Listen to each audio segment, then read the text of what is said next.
What up? It's the Grandpa MC coming at you with another video. Like, subscribe, share, comment. Alright, man. Michael Irvin. Man. Michael Irvin, let loose the other night, man. Man, you know what? All these years, man, Michael Irvin is still one of the most entertaining guys in sports. Still. Even way after his playing days, man, like the ESPN days, the NFL Network days, like Michael Irvin is always must-watch TV for me.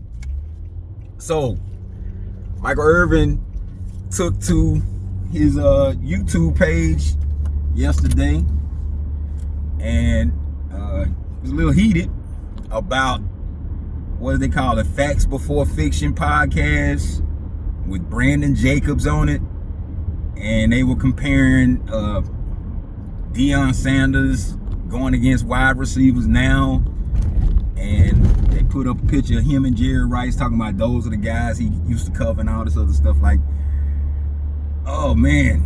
And then Michael Irvin, like, I've seen him excited before, but this was like excited because he was really peed off, and he let that be known. It ain't no mistaking. He was trying to let his feelings be known. So I'm gonna just say this: Michael Irvin, doggone the train again. Anyway, Michael Irvin may not have been the fastest wide receiver, but he was one of the most competitive and gritty. But I mean, I'm gonna use, like, he was bout it.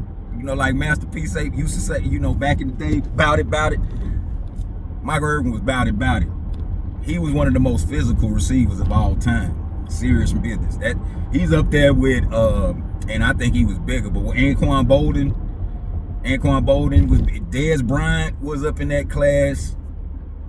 Matter of fact, even though he ain't thought about like that, Jerry Rice, he wasn't one of the fastest receivers either, but his thing, and Michael Irvin's too, it was technique, but Michael Irvin's was a little bit more physical than Jerry Rice, because it might have been a byproduct of, it was a byproduct of the system they played in, because Michael Irvin used to catch those slants coming across the middle when you could still lay folks out. That's what he meant by saying his play on the field was in pain. That was the currency that they were dealing in back then. Wide receivers used to get laid out all the time.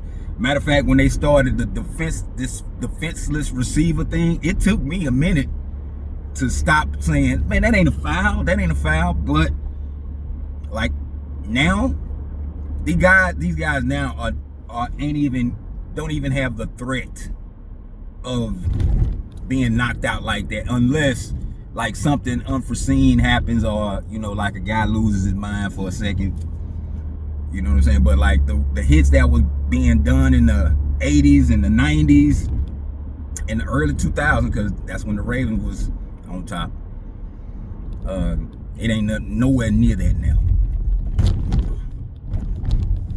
And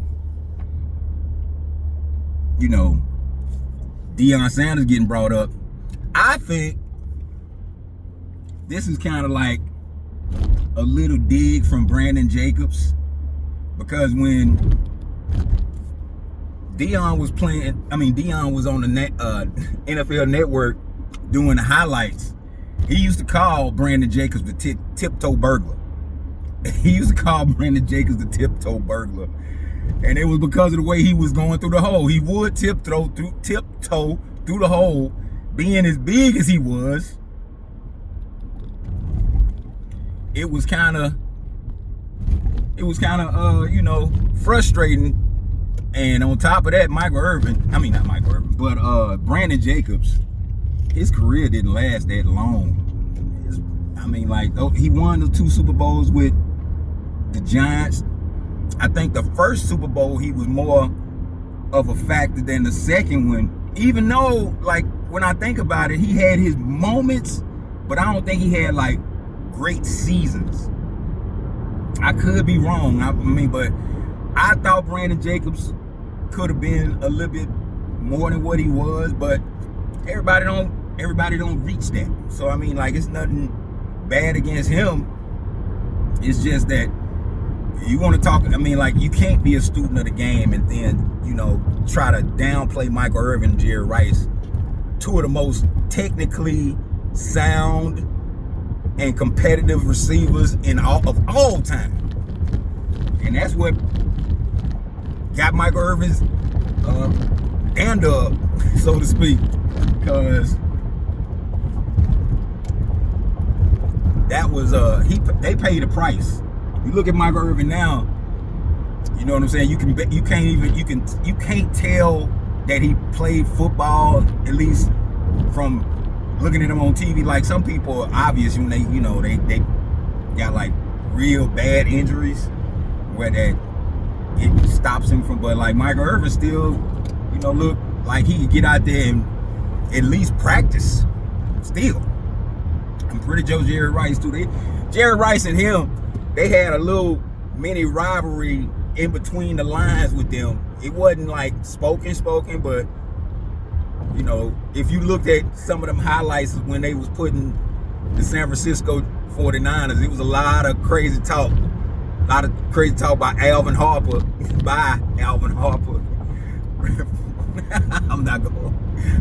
Freaky Harp. That's what they used to call him. You got to read that book, man. Read that book. Like, that's what they used to call Alvin Harper, man. Freaky Harper. Because he would get busy at a moment's notice. But anyway, but yeah, I could understand, you know, like, but that shows the difference between football and basketball, because I'm sure